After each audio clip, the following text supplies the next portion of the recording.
नमस्कार दोस्तों, Manu short hand classes में आपका स्वागत है। यहाँ आपको मिलता है 110 शब्द प्रति मिनट डिक्टेशन। दोस्तों, इस डिक्टेशन की आउटलाइन और पीडीएफ के लिए हमारा टेलीग्राम ग्रुप ज्वाइन करें। डिक्टेशन शुरू होगी 3 सेकंड बाद। महोदय, हम सभी इस बात के शिकार हो जाते हैं कि अपने दलगत स्वार्थ में आकर गलत काम कर बैठते हैं। कभी भाषा और कभी किसी प्रदेश के स्वार्थ में ऐसे प्रश्न उठते हैं जो हमारे राष्ट्र की एकता को कमज़ोर करते हैं। अभी एक माननीय सदस्य ने यह प्रश्न उठाया और आरोप लगाया कि भारत सरकार कुछ प्रदेशों के साथ इंसाफ नहीं करती। भारत सरकार कुछ प्रदेशों के प्रति पक्षपातपूर्ण नीति अपनाती है।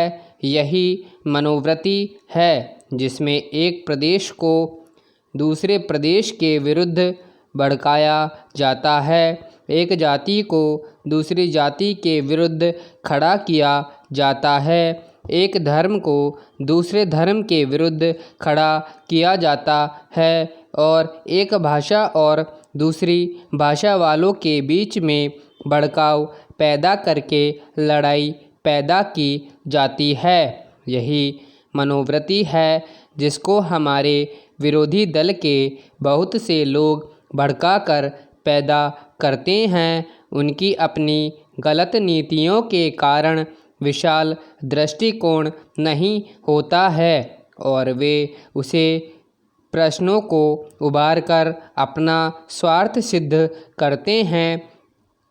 स्पष्ट है कि ऐसे समस्त प्रश्नों का परिणाम हमेशा बुरा होता है। इसलिए मैं सभी राजनीतिक पार्टियों के नेताओं से अपील करना चाहूँगा कि जो प्रश्न हमारे देश के सामने हैं और जिन पर हम सबको चिंता हो रही है तथा जिनका हल निकालने की हम कोशिश करते हैं, उन तमाम प्रश्नों के ऊपर हम ठंडे दिल से विचार करें। श्री वाजपेयी ने एक बात कही। उन्होंने कहा कि इन प्रश्नों का हल सड़कों पर नहीं होगा। मैं भी उनसे इस बात से सहमत हूँ कि इन प्रश्नों का हल प्रजातांत्रिक ढंग से ढूंढने का प्रयत्न किया जाना चाहिए। हमें इनका हल प्रजातांत्रिक व्यवस्था के अंदर करना होगा। सड़कों के ऊपर इन प्रश्नों का हल नहीं हो सकता। राजस्थान के अंदर जो अकाल पड़ा हुआ है और लोग मर रहे हैं, उनकी तरफ चिंता हो रही है। अब राजस्थान में जो संकट है और इस तरह के जो दूसरे प्रश्न हैं, उन पर हम लोग एक साथ गंभीरता से बैठकर विचार करें और उनका हल तलाश करें। खाली इस तरह से आरोप लगाने से और उपदेश देने से काम नहीं चलेगा। इस देश के अंदर बंगाल से बाढ़ से जनता पीड़ित हो रही है और उसको अनाज, कपड़ा और जीवन की रोज़मर्रा की आवश्यक सामग्री भेजने की कोशिश हो रही थी।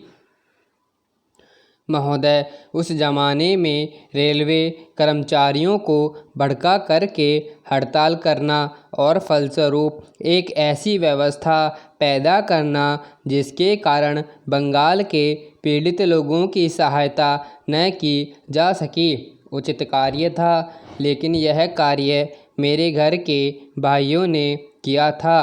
मेरा कहना है कि केवल उपदेश से काम नहीं चलता है। जब ऐसे प्रश्न आए तो उपदेशात्मक भाषाओं में ही फंसकर न रहा जाए, बल्कि आवश्यकता है कि ऐसे प्रश्नों पर सारे राजनीतिक दल देश हित को ध्यान में रखते हुए संजीदगी से विचार करें और उन सब का हल तलाश करें।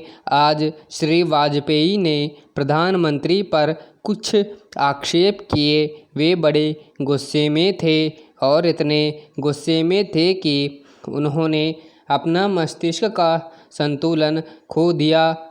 उन्होंने आरोप लगाया कि सरकारी कर्मचारियों के प्रयास से बड़ी बड़ी सभाएं की गई। मैं वाजपेयी जी का गुस्सा और उनका असंतुलित होना समझ सकता हूं। उन्होंने यह भी कहा कि प्रधानमंत्री जी ने इन चुनावों के बीच अपने भाषणों में जनमानस को ऊपर उठाने की कोशिश नहीं की, मूलभूत प्रश्नों का देश के सामने रखने की कोशिश नहीं की और आज जो राष्ट्रीय दिक्कतें और परेशानियां हैं उन पर जनता को शिक्षित करने की कोशिश नहीं की।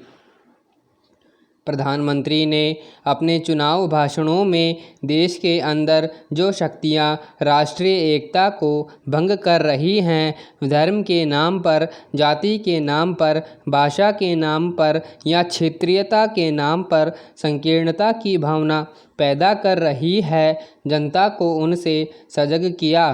प्रधानमंत्री जी ने इस बात को अनुभव किया कि उत्तर प्रदेश, बिहार और उत्तर भारत के समस्त हिंदी बोलने वाले इलाकों में जनसंघ संकीर्णता की भावना का प्रचार कर रहा है। जिस प्रकार से जनसंघ सांप्रदायिकता की भावना को बढ़ावा दे रहा है, राष्ट्रीय शक्तियों को तोड़ने की नीति चला रहा है, उससे हमारे राष्ट्रीय मूल, राष्ट्रीय नीतियां और राष्ट्रीय एकता खतरे में है। इसलिए प्रधानमंत्री ने जनसंघ के ऊपर इस बात का प्रहार किया था कि वह सांप्रदायिक शक्ति है और उससे जनता को सावधान हो जाना चाहिए। आज जो वाजपेयी जी का गुस्सा है उसको हम समझ सकते हैं। उन्होंने एक सपना देखा था, एक सुनहरा सपना, उत्तर प्रदेश में अपनी सरकार बनाने का, बिहार में अपनी पार्टी को बहुमत प्राप्त